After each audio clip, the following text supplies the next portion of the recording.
वाला सवाल बहुत ज़्यादा फ्लैश करता है।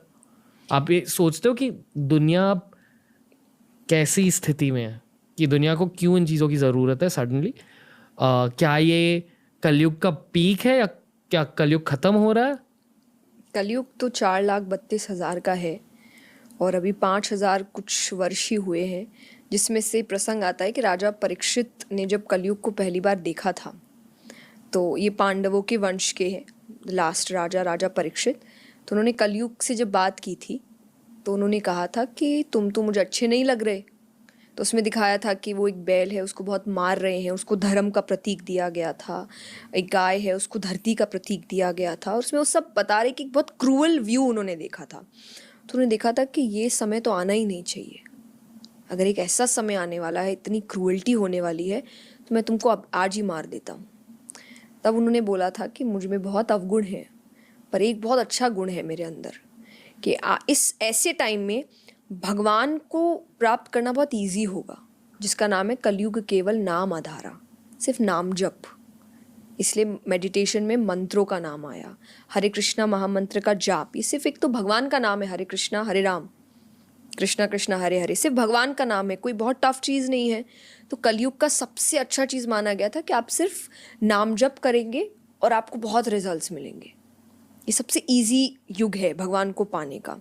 तो तब उन्होंने बोला था ठीक है, पर मेरा समय 5,000 वर्ष और रहेगा, तब 5,000 तक तुम नहीं आओगे। तो उसने बोला था ठीक है। उसके बाद बोले अपना असर दिखाना। तो अभी 5,000 कुछ ही समय हुआ है। Exactly I don't know the year अभी, लेकिन क्योंकि महाभारत की डेटिंग रफली 3000 BC की है।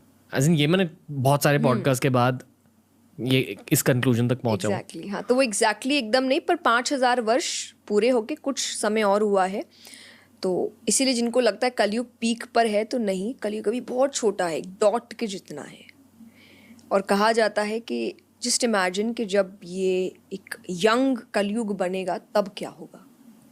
तो इसीलिए अभी, लेकिन जो डॉट शुरू हो रहा है अब, तो वो जो दुख है, वो जो प्रॉब्लम्स है, वो जो टेंशन है, वो जो स्ट्रेस है, लोगों को बहुत आ रहे हैं, क्योंकि उनको जो भगवान और उनकी बातें, सबसे सब लोग अलग हो चुके हैं। ये कलयुग का रूप है, क्या भगवान से दूर हो जाएंगे, लेकिन इट टेक्स टाइम वो एक्चुअल कलयुग आने में। तो इसीलिए उनको जब स्पिरिचुअलिटी से, इन चीज़ों से आसानी हो रही है, एक ईजीनेस मिल रही है, एक कंफर्ट मिल रहा है, और वो लोग टफ सिचुएशंस को हैंडल कर पा रहे हैं।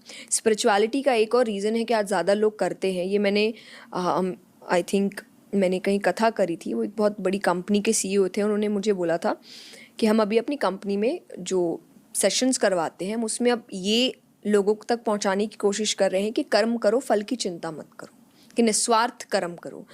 और जब हमने इन चीज़ को शुरू किया, तब हमने देखा कि प्रोडक्टिविटी लेवल ज़्यादा बढ़ा है लोगों में।